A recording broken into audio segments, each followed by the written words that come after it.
James, my father, was a railroad conductor. Claire, my mother, worked as a secretary. Caleb, my brother, was already their prized possession. The news that my mom was pregnant with me came to her when he was 5 years old. I was already making my way inside of her when she found out about it. They claimed they had one child enough and didn't want any more. We should get rid of it, I overheard Mom saying to Dad one night. She was telling him the story for the 100th time when I was around 6 years old. However, those awful physicians warned me that it could be harmful to my health. This was our only option. I was that sickly child who battled every illness imaginable, the common cold, the flu, ear infections, and more. Mother lost her job due to the amount of time she had to take off to care for me at home. She was fired, and I still recall that day. A disdainful expression crossed her face when she returned home and spoke to me, saying, "Well, Amber, I hope you're happy now." My grandmother, who was my father's mother, was the one bright point during those early years. A warm gust of Grandma's soup and kisses would blow into our house like a breeze, even though Mom would hardly touch me while I was sick. As she would embrace me, she would say, "Come here, my sweet girl." From her perch in the doorway, Mom would observe and scowl. No matter what she has, Mom, Dad would tell her. My grandma would merely chuckle. As she kissed my forehead, she would add, "Love is the best medicine." We couldn't have survived those years without her financial assistance, which she also provided. My mother made sure I was aware of this by constantly harping on the financial strain I was putting on the family. Healthy, athletic, and beloved by our parents, Caleb exemplified all that I lacked. I stayed in bed or went to the doctor all day while he went out and won medals playing soccer, which made our parents proud. While I, unseen by them, shuffled food around my plate, they beamingly asked him about his day, his friends, and his dreams. My health suddenly improved around the time I became 8 years old, as if by magic. It seemed like my body had finally made up its mind to help. There will be an end to the never-ending cycle of illness, absenteeism, and doctor appointments. My mom was able to return to work, but her career was never the same. I was told by my mom, finally, when I survived the first month without being sick. Maybe now we can have some normalcy around here. The meaning of normalcy, however, turned out to be different from what I had anticipated. It just meant that I was in good enough health to be the shadowy secondary child in our family image behind my brother, the shining star. Despite Dad's struggles, Grandma never stopped being there for us, providing for our every need. When Mother established college savings accounts for Caleb and me, it was the clearest sign of her love for us. Education is the key to everything in life, Grandma would always say when we visited her on the weekends. The way she spoke of our future together would light up her eyes. With good education, you can achieve anything you dream of. My parents wanted me to spend time with Grandma so they could spend alone with Caleb, not because they wanted me to have a bond with her. I even started keeping my toothbrush and pajamas at her place because it got so normal. Grandma would explain, "Your parents are taking Caleb to his soccer tournament this weekend," while attempting to hide her unhappiness in her voice. "We'll have a girls' weekend, just you and me." On a specific Saturday, I was over at her place, watching television. Because Caleb's basketball game went into overtime, my mom called to let me know that they would be late bringing me up. They won, Grandma declared as she hung up the phone. "Your brother scored the winning points." I mumbled something about how lovely that was since I was sick of hearing about Caleb's accomplishments. "What would you like to do, sweetheart?" Sitting next to me, Grandma inquired. "You never talk about your interests." At that point, I confessed to her that I had been pleading with my parents to allow me enroll in ice skating lessons. My mind kept returning to the mall's ice rink and the sensation of skating gracefully on its mirror-like surface. My explanation was that they couldn't afford it, as I picked at a loose thread on my sleeve. A mother had told me that. but they just paid for Caleb's new soccer gear and basketball shoes last week. I mustered up the nerve to inquire about voice lessons a few days later. My vocal teacher told me I belonged in the school chorus.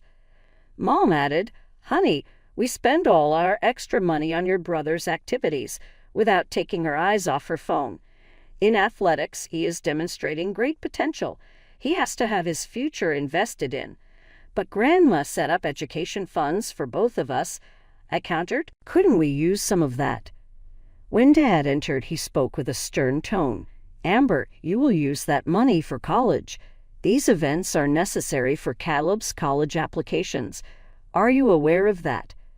I was perplexed. I watched on the sidelines and unable to grasp why Caleb was allowed to participate in every sport he desired, whether it was soccer, basketball, swimming, or track. I never understood why they showed up to any of his games without ever inquiring about my preferences. I never got why he was their firstborn, and I was just another name in the shuffle.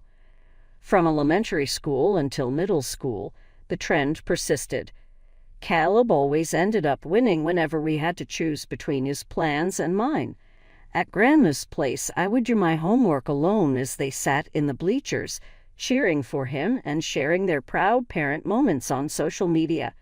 Their joy knew no bounds when Caleb received acceptance to the priciest university in the neighboring state. Cost was completely irrelevant. They claimed they'd make it work. The future of their son was at stake, after all.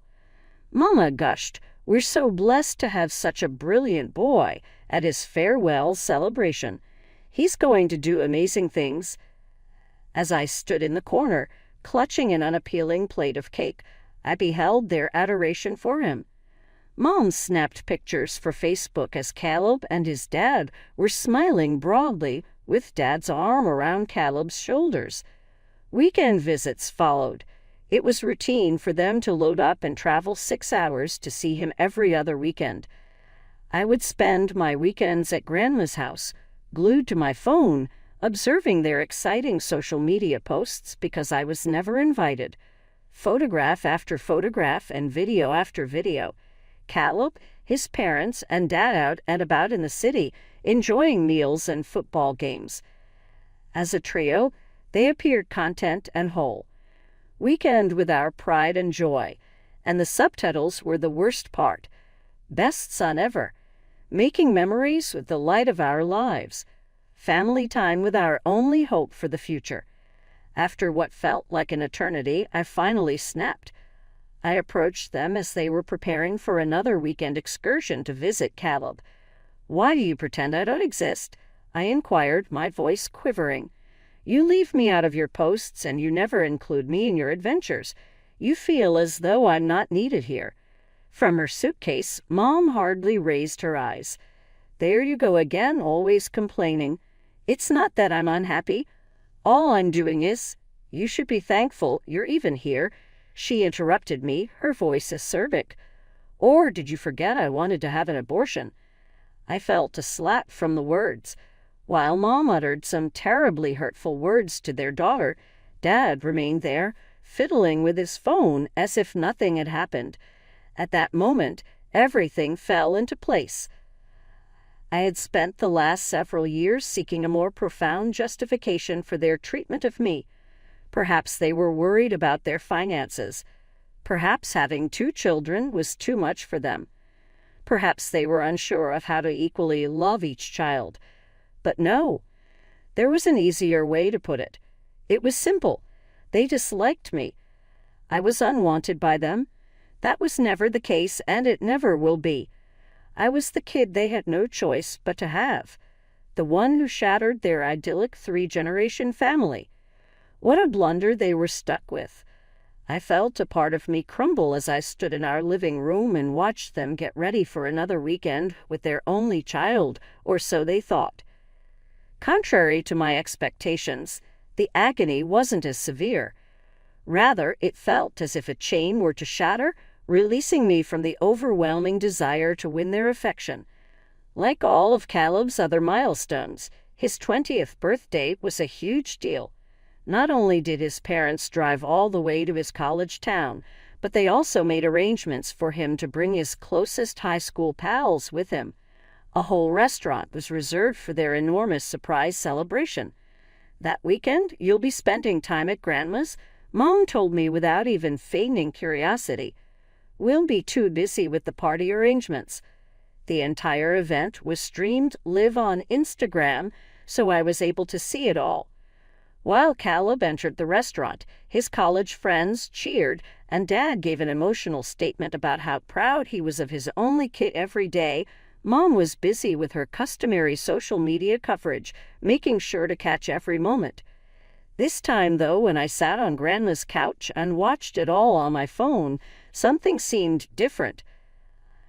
I no longer felt the recognizable pain in my chest. "Would you like me to turn it off?" Upon seeing that I was gazing at the water, Grandma inquired. "No," I responded, taking everyone by surprise. "I'm actually okay." I was too. Over time, the agony of being overlooked had transformed into a state of contentment. Grandma was still in my life, and she taught me the meaning of love. She might have shown her concern for me without posting on social media. Well, she accomplished it all by herself. 2 years down the road, when I was 17 years old, Caleb announced his marriage engagement after graduating from college. His fiancée, Patricia, was 35 years old, had been through a divorce, and was a mother of 2. On top of that, she was loaded. Can you believe our luck? The night Caleb invited Patricia around for supper, Mom let out a squeal. "Our son has found such a wonderful, established woman." At our dining table, Patricia sat aglow in jewels and luxury clothing as her 2 children played on pricey iPads. Caleb gave her the same expression he would give a lucky winner, which is exactly how our parents saw it. Dad proudly announced, "We're going to throw you the most amazing wedding," as he began searching for potential locations on his phone. Nothing but the best for our boy and his new family. The designs became increasingly grandiose as time went on. All the trimmings, first-rate location, delectable food, a live band, ice sculptures, and more. The expenses continued to rise. After listening to them talk about hiring a celebrity chef for the wedding one night, I mustered up the courage to raise the question that had been bothering me all along. "Where are you getting all this money from?" During supper, I inquired. "This must cost a fortune." I couldn't quite decipher the glance that Mom and Dad exchanged. "That's not your problem, Amber," Mom replied in a condescending manner, as if removing an annoyance from the air. "Leaving a positive impression on Patricia is paramount. We need this wedding to be picture perfect." Once again, the familiar sensation of being an outsider in my own family washed over me as I glanced down at my plate. This time, though, there was an additional factor, a persistent sensation that they had something to hide. All of a sudden, Mom phoned me while her voice was shaking to inform me that Dad had been in a train accident. I was in the midst of studying for my exams at the time. My heart sank. No matter what happened, he was always my dad. Upon my arrival, the hospital corridors were strangely silent. Easily, I located Dad's bedroom. Hovering over at his bedside, Mom was already there.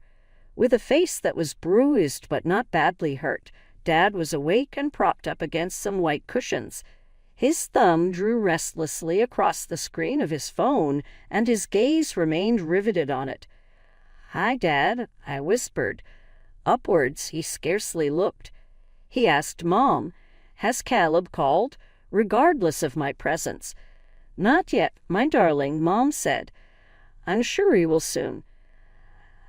Felt like an outsider standing there, clumsily observing the situation. In our shared quiet, the cardiac monitor's constant beep broke the silence. Mom finally looked at me as she twisted her face in concern, but it wasn't about Dad's health. I'd find out later that it was about something else entirely. "Your father erred," she stated firmly. "He disregarded certain workplace safety procedures. The business will neither compensate him or cover his medical bills." Still fixated on his phone, Dad squirmed uneasily in bed. "We have to find a way to pay for his treatment," Mom said. "A lot of money." I said, "What about my education fund?" without giving it much thought. "You mean the one Grandma set up? That could be useful." "Yes, that's just okay with me. College takes a back seat to Dad's health." At the very least, I was hoping for some expression of appreciation for my offer. I felt my skin crawl as Mom let out a sour, harsh laugh. "Oh, Amber," she exclaimed, her voice dripping with scorn. "The funds have been spent. For Caleb's wedding, we utilized it. Impressing Patricia's family was crucial." Like a punch in the stomach, the words landed on me. I remained motionless, attempting to make sense of the sounds around me. They paid for Caleb's wedding out of my education money. And now, Mom proclaimed, "You need to get employment following graduation. Borrow money.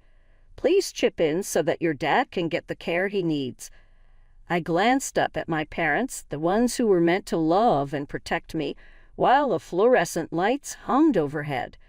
Finally, that cold, clinical hospital room, with the airborne disinfectant and disappointment lingering around me, I grasped the depth of their treachery.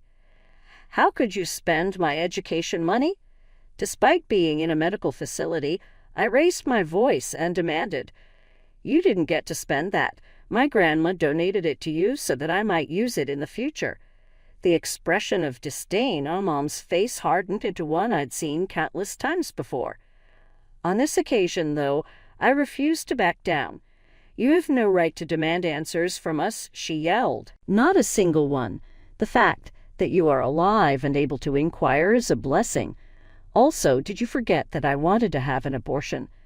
Poisonous words lingered in the atmosphere. This was the first time I'd ever heard them utilize the fact that I was on the verge of having an abortion as an argument against me. At this point, they had passed an immutable boundary. Hurriedly, I dashed past the nurse's station, along the immaculate hallways, out the automated doors, and into the parking lot. I could hardly take my phone out of my pocket since my hands were trembling so terribly. I called Grandma's number despite my tears. "My darling," her soothing voice echoed over the speaker, "where are you?" A cascade of events unfolded, including the accident, Dad's treatment, the theft of my education fund, and Mom's harsh comments. My voice was quivering as I spoke, but Grandma listened intently. There was a brief pause after I finished before she responded, and her voice was as determined as anything I had ever heard before. A firm "pack your things" was her command. "Every single one. Right now, you're going to move in with me." I deeply regret not intervening sooner. In a state of disbelief, I drove home, retrieved my suitcases, and began tossing in all of my belongings, including clothing, books, and the few priceless keepsakes I had accumulated during the years. The sound of the front door slamming interrupted my process of clearing out my dresser. "What do you think you're doing?" A sharp whisper from Mom sliced through the air. My packing continued unabated. "I'm departing. I have decided to move in with my grandma." Her words pierced through me as she put herself in my path, emphasizing that this was not the case. "At the hospital, your dad needs someone to watch after him. It's time for you to take charge and contribute. I'm sick of hearing about this." I let out a laugh that astonished even me, a hollow, bitter sound. "What am I to do? Caleb is your beloved son. Why isn't he pitching in to help? Where is your ideal son at this moment?" Mom's expression softened, and I noticed a new emotion, fear, in her eyes for the very first time. As she collapsed onto my bed, she said, "Caleb, he can't help right now. Patricia is in a bad place. She doesn't support him monetarily. Instead, she treats him like a trophy spouse and flaunts him at social events."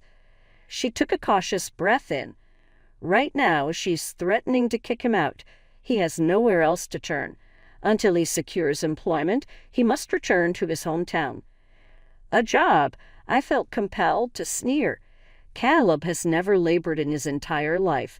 Tell me how much time you anticipate it will take. According to Mom, that's why we need you, she continued with that deceptive tone that I was familiar with. Right now, your dad requires medical attention. For Caleb to secure employment, we must wait. Help us out, please. I finally secured my suitcase's zipper. Oh no, that's it. Your actions have resulted in the theft of my education finance. Throughout my life, you have treated me with complete disregard. I will not resort to taking out loans in order to rectify your errors. I refuse to sacrifice my own happiness for the sake of my absent father. That's it. Amber, you can't just. Watch me. Grabbing my bags, I made my way past her motionless figure and made my way to the door. Just before crossing the threshold, I took a final U-turn. Inquire about assistance for your soul child. I have faith that he will find a solution. My mind raced as we drove to Grandma's place, yet I felt lighter and lighter with every mile. My emotions had turned to ones of relief by the time I arrived into her driveway. My mom made my leaving into a viral sensation in the span of 3 days. For some reason, the very Facebook account that had previously pretended I didn't exist started raving about me nonstop. Deeply sad, she started her initial post. Just when we needed her most, our youngest daughter left us high and dry. She will not even assist her own parents as my spouse lies in a hospital bed. Rather, she has escaped and is now staying with her grandma. Why did we bring up a child that is so self-centered? Almost immediately, comments started pouring in. Friends and distant relatives who had only ever seen our family's staged photos were quick to judge me. However, more perspectives emerged from those who had witnessed the reality throughout time. Are you going to tell everyone how you ignored her for years, or should I? Said my cousin Emma. To which my aunt Rachel said, It's funny that you didn't bring up Amber in your posts until you had a need for her services. Next, my Aunt Lisa's message arrived, a family law attorney and Mom's sister. Her opinions were more weighty. What about Claire? You are disregarding my private messages, so I must issue a public warning. Publicly slandering your daughter, who is still a child, is what you're doing. Even though Amber is 17 years old, you are legally obligated to ensure her safety and well-being. Child Protective Services may investigate her possible forced departure from the household and your subsequent social media campaign targeting her. Is it your desire? For I promise they will uncover much more than these Facebook posts if they look into it. After that, Mom removed her initial post, but she still hadn't finished. Without knocking, she stumped over to Grandma's house the following morning. Mother, she said to Grandma, drawing my attention away from me, you must speak sense to Amber. This small uprising has continued for far too long.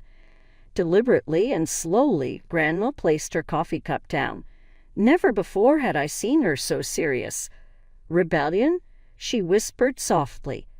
Is that what you call it when a child finally stands up to years of mistreatment? Mistreatment. Mother frowned. We gave her everything. Everything. An uptick in Grandma's voice was audible. You trusted Caleb with everything. Your wedding was a waste of Amber's education fund, which I had set away for her future, and all it accomplished was to make him seem good to the woman who is now threatening to kick him out. We needed. Gran interrupted her, saying, You needed to think about both your children's futures. On the contrary, you spent money like there was no stopping you. I mean, isn't tomorrow already here?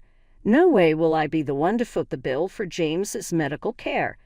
Even though Mom was upset, her tears weren't of shame, they were of anger. Her deception had backfired, and she was so frustrated that she cried. Grandma snatched my hand as the door banged shut behind her. The cost of my dad's medical care was so high that my parents had no choice but to sell our family home less than a month after I left. They downsized to a 2-bedroom apartment in an unsavory neighborhood. Afterwards, Caleb appeared at their front door. His spoiled brat ways had finally gotten to Patricia. She had evicted him from the house, leaving him with nothing save his beautiful wedding watch and his fancy clothing. He was anticipating the same imperial treatment he had always gotten when he arrived at our parents' new residence. They made an initial effort to keep the pretense going. According to rumors circulating inside the family, Mom remained preparing his favorite dishes even after he left, while Dad was coming up with reasons why Caleb couldn't get a job immediately. However, even the most vehement denials are eventually overcome by fact. "Did you hear? I was having breakfast with my grandma when she told me. Caleb needs to find work. Your mom has finally informed him." Being unprepared for the real world, he claimed, meant they owed him a luxurious life. It was the cause of their enormous quarrel. At the same time I was constructing my own life, my parents didn't realize that I had decent grades when I graduated from high school. With Grandma's aid, I enrolled in the accounting program at the community college in my area. It wasn't the elite college I had hoped for, but it would provide me with the groundwork for a secure professional future. An internship at a downtown accounting firm was even within my reach. The experience was priceless, but the remuneration was meager. Mrs. Chen, my supervisor, praised my meticulousness, something my parents had always criticized as being too perfectionist. Unexpectedly, staying with Grandma was a restorative experience. We got into a good habit of having breakfast together before I left for school or work, and we would have dinner together afterward, during which we would catch up on each other's days. She took the time to hear me out, inquired about my life, and praised even the smallest of my accomplishments. The day finally arrived when she requested that I go to her lawyer's office with her. She casually mentioned that she needed to update some documents. Sitting in the plush office, I restrained my fidgeting as her attorney, Mr. Peterson, produced a document. "Grandma, I am revising my will," she declared. "I want to make sure everything's properly arranged." Listening to Mr. Peterson read, my heart froze. The home, her funds, and even her prized collection of antique jewelry were all bequeathed to me by my grandma. Everything. "Are you sure?" On our way out of the office, I mumbled something. "What about Dad and Caleb?" As she held my hand, Grandma embraced me. "The amount of money your brother and father have taken from you is fair. They can't take anything else from me. Right now, I'm safeguarding your future." I fought back tears as I embraced her tightly. I vowed not to tell them. "Good," she said with a smile. "Let them figure out their own futures for once." I reflected on how much my life had changed that night as I lay in bed in the room that had become mine, not simply a space I occupied in someone else's house, but truly my own. Caleb, my parents, and I were all living in a cramped apartment when we had an argument over money and who was to blame. Mom no longer used any social media at all. Dad had returned to work, but he had been demoted to a desk job. What about me? I was flourishing. For the first time in my life, I felt genuinely desired. I also had a loving grandmother and a future that I was creating for myself. In some cases, the family into which you are born may not be the one you are destined to remain. Taking a break and starting over can be the best course of action sometimes.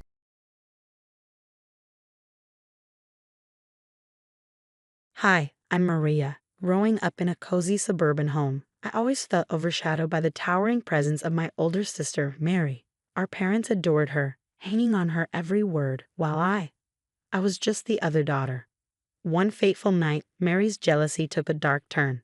I awoke to a cold draft and the sharp snip of scissors. My heart pounded as I touched my head, only to find my long, cherished hair brutally chopped and scattered across my pillow. There stood Mary, scissors in hand, a twisted smirk playing on her lips. "Mary, what have you done?" I choked out, tears filling my eyes. "Oh, come on, Maria. It's just hair. It'll grow back," she said dismissively, twirling the scissors like a prize. I couldn't comprehend her cruelty. In a daze, I rushed to our parents' room, desperate for justice. "Mom, Dad, look what Mary did," I cried, holding up the severed locks, my voice trembling. But they were groggy and irritated, hardly sympathetic. "Maria, It's the middle of the night, Dad grumbled. This is ridiculous. Please, Mom, you have to see what she's done to me, I begged. Mom sighed, rubbing her temples. Can't this wait till morning? No, it can't. I protested, the weight of betrayal crashing over me. As the argument escalated, Mary waltzed in, playing innocent. I was just trying to help her, she said sweetly. She always complained about how long her hair was. Help? You call this help? I was incredulous. Our parents exchanged weary glances. Maria, maybe she was just trying to. To what, Mom? Ruin me? I cut her off, feeling the sting of injustice. The room's tension thickened as I pleaded for understanding, but Dad's voice boomed with finality. Maria, that's enough. We won't tolerate this ingratitude and disrespect. Disrespect? I echoed, my voice breaking. I'm the victim here. Mom's ultimatum was ice cold. Either apologize to Mary or leave. Apologize? For being attacked in my sleep? The unfairness was suffocating. My heart shattered as I realized I was alone, even among my own family. With tears streaming down my face, I grabbed a few belongings and stepped out into the night. The door slammed behind me, echoing my devastation. Alone and betrayed, I wandered through the silent streets, my suitcase my only companion. When I reached Lena's apartment, it felt like a beacon in a storm. She opened the door, her eyes widening in disbelief. Maria, what on earth happened? They kicked me out, I said, the tears spilling over. Lena ushered me inside, offering a safe harbor as I recounted the night's events. Her shock turned to outrage. Stay here as long as you need, she said firmly, but staying wasn't enough. I needed to find my footing, so I threw myself into work, waitressing by day, cashiering in the evenings, and dog walking on weekends. The grueling hours slowly nurtured a sense of independence. Then one day, Mr. Jacobs walked into the diner. An elderly man with kind eyes, he always left generous tips. You're such a hard worker, Maria. Ever thought of a quieter job? He asked. A quieter job? I echoed. My bookstore, he replied. I could use someone trustworthy to help run it. His offer was a lifeline. Working at Jacobs Books felt like coming home. Surrounded by the musty scent of old books, I found solace. Mr. Jacobs believed in me in ways I never believed in myself. You're meant for bigger things, Maria. Don't let this define you, he'd say. His words echoed as I sat across from Miss Turner, a sharp-minded legal advisor recommended by a bookstore regular. Her office was cluttered with books and legal files, a testament to her busy career. Your parents kicking you out like that? It's not just morally wrong, it's legally questionable, Miss Turner said, poring over the notes I'd made. So there's something I can do? I asked, hope mixed with uncertainty. Yes, she said, but it'll require work, evidence, documentation, anything to support your story. It's your word against theirs. But if we can prove a pattern of behavior, we might have a case. I left her office not just with advice, but with a mission. In my small rented apartment, I began meticulously documenting everything: text messages, emails, any scrap of evidence that could illuminate the mistreatment I had endured from my family. But gathering evidence was just the beginning. I needed a plan that would bring everything into the open and force my family to confront the consequences of their actions. My nights were spent researching, my days focused on assembling information.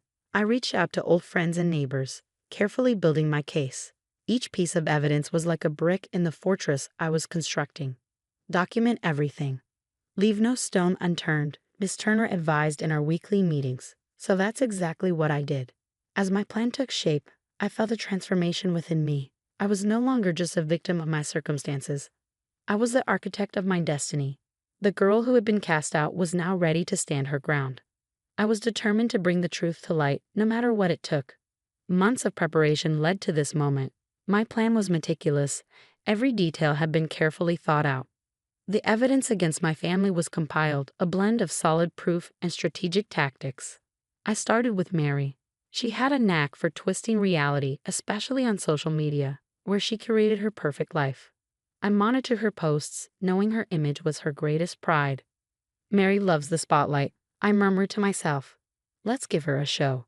I began a subtle campaign, posting old photos of us with cryptic captions, missing the sisterly love. People took notice. Questions were asked, and whispers began to circulate. I carefully shared stories and evidence with mutual friends, never revealing too much at once. Mary's pristine image began to crack. Simultaneously, I assembled a legal arsenal: old email exchanges, voicemails, medical records, anything that illustrated years of favoritism and neglect. Miss Turner was instrumental, guiding me through the complexities of the legal system. "The stronger your case, the harder they'll fall, Maria," she encouraged. With everything ready, I waited for the perfect moment: our extended family's annual reunion. It was the ideal stage, an audience composed of everyone who needed to hear the truth. As I walked into the gathering, I felt the tension. Mary greeted me with a forced smile, while my parents barely hid their disdain. Dinner was a haze of superficial conversation and strained politeness. Then, as everyone settled in the living room, I stood up and cleared my throat. The room grew silent.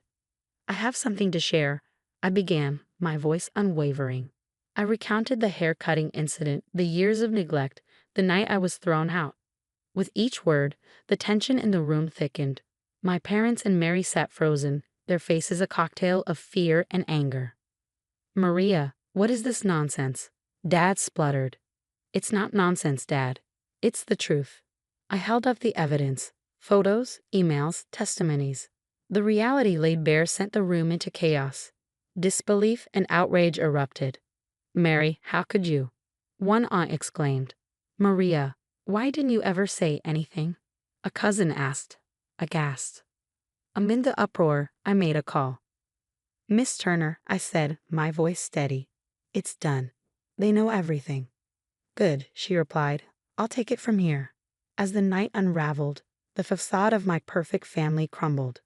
Legal proceedings were initiated, and my family's reputation was left in tatters. For the first time, I felt a sense of closure. The road ahead was still long, but justice was within reach. The courtroom, a stark contrast to the chaotic reunion, felt both intimidating and empowering. Everything was calm and orderly, yet charged with anticipation. I sat next to Miss Turner, composed but anxious. "Miss Turner, are we ready for this?"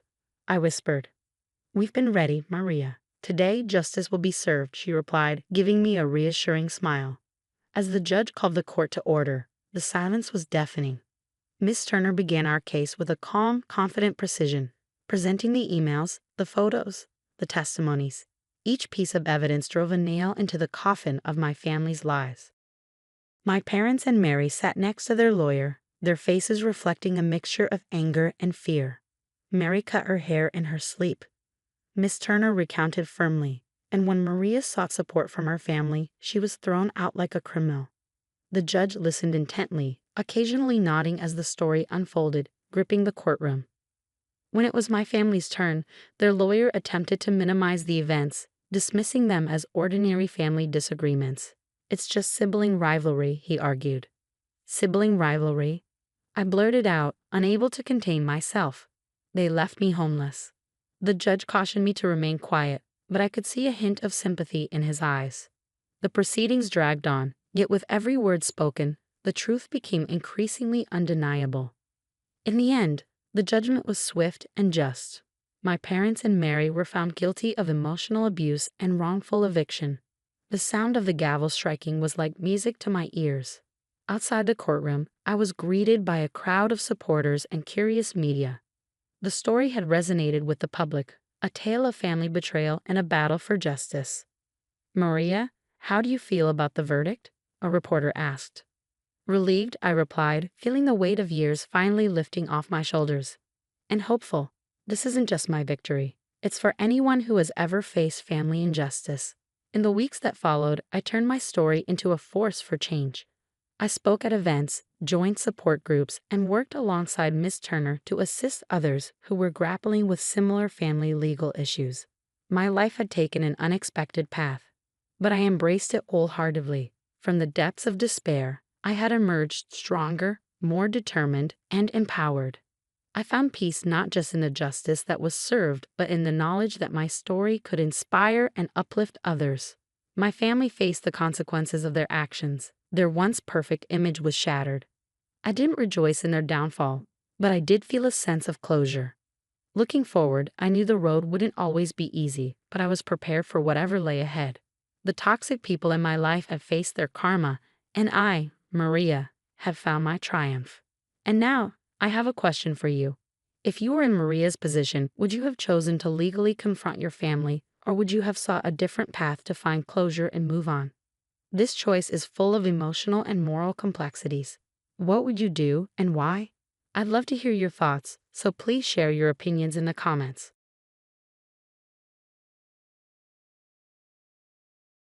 Hey, I'm Jack. I'm 17, a high school senior, and let's just say my life's a joke. My parents treat me like I'm invisible, mostly because I'm not the golden athlete my sister Mia is. She's 16, a year younger, but apparently flawless in their eyes. They act like she's some gift to the world, and I'm just here. Picture this. I'm living in our basement, which is basically a damp, musty dungeon. My mattress is lumpy, my desk is barely standing, and the lamp flickers like it's constantly on the edge of dying. Mia, on the other hand, has the nicest room upstairs, pink walls, fluffy carpet, and a chandelier. Yeah, an actual chandelier. I remember scoring the winning goal at my soccer game when I was around 9, thinking they'd finally be proud. They barely looked up from their phones. But when Mia won her first track meet, it was like a national holiday. Trophies, banners, you name it. School isn't much better. I'm barely scraping by in most subjects. Art is my escape. I can lose myself for hours sketching or painting. I showed Dad one of my drawings once, hoping maybe he'd be impressed. He just grunted, asking if I'd finished my chores. "Why don't you try out for a real sport instead of wasting time on that artsy crap?" he said. Thank God for Jake, my best friend since middle school. He gets it. He's always encouraging me to create. "Dude, your stuff is amazing. You gotta enter that art contest Miss Thompson told us about," he said last week. I just shrugged. What's the point? Any prize money would probably go to Mia's new running shoes. Dinner last night. A joke. Mom made this huge roast, Mia's favorite, of course. She turned to her, all smiles. "So, Mia, honey, how was practice today?" Mia launched into a long story about lap times and how her coach thinks she might qualify for state. Dad was beaming. I cleared my throat. "Oh, I got a B+ on my English essay." Crickets. Then Dad just said, "Pass the potatoes." I passed the bowl, my hands shaking, swallowing down this urge to scream, flip the table, anything to make them see me. But instead, I sat there, invisible as usual. After dinner, I headed back to my basement cave, hearing them laughing upstairs, probably planning Mia's next big celebration. I pulled out my sketchbook, letting my frustration pour onto the paper. Maybe one day they'll see me. Maybe one day I'll matter. But right now, I'm just the kid in the basement, forgotten and dreaming of the day I can break free. Then the house exploded with excitement. Mia won some big track meet. Mom and Dad were practically dancing around the living room. Our little superstar. Mom gushed, hugging Mia like she'd saved the world. Dad was on the phone, telling everyone within earshot about her victory. I slipped past them toward the door. They didn't even glance my way. At school, Miss Thompson caught me after class. "Jack, have you thought about entering the Riverside art competition? The deadline's next month." I shrugged. "What's the point?" She looked at me serious. "The point is, you have real talent, Jack. This could be a big opportunity." Her words stuck in my head that night. Then, while grabbing a snack, I overheard Mom and Dad talking in the study. Mia's coach said she could go all the way to the Olympics with the right training, Dad was saying. "But it's so expensive," Mom replied. "Where would we get that kind of money?" Silence. Then Dad said, "Well, there's Jack's college fund. It's not like he's using it." I felt like I'd been punched. I burst into the room. "You can't do that. That's my money." They looked at me, shocked. "Jack, This is a private conversation, Mom said. Private? You're talking about taking away my future. Dad stood up, towering over me. Listen here, young man. We make the decisions in this family. Yeah, decisions that only benefit Mia. I shot back. Don't you dare talk about your sister that way. Dad roared, his face red. Or what? You'll send me back to the basement. Oh wait, you already did. Before I knew it, Dad shoved me hard. I stumbled, slamming my arm against the desk. Pain shot through my wrist. Get out of my sight, he growled. The next day, my wrist was swollen and purple. Miss Thompson noticed right away. Jack, what happened? I don't know why, but I just broke down, everything pouring out, the basement, the favoritism, the college fund, all of it. She listened, her face growing more concerned with every word. When I finished talking, Miss Thompson took a deep breath, her expression serious. Jack, this is serious. We need to document everything. She helped me write down dates, incidents, every single detail, and even took pictures of the bruises on my ribs.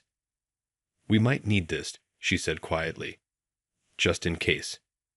As I left her classroom, I felt something I hadn't in a long time. Hope. Maybe, just maybe, someone was finally on my side. Over the next few weeks, I poured everything into my art project. Every sleepless night, every overlooked achievement, every bit of pain and frustration. All of it went onto that canvas. I worked in secret, hiding my progress from my parents. They wouldn't understand anyway. One afternoon, Mia stopped me on the way to the basement. Hey, can we talk? She looked hesitant, almost guilty. I eyed her suspiciously. About what?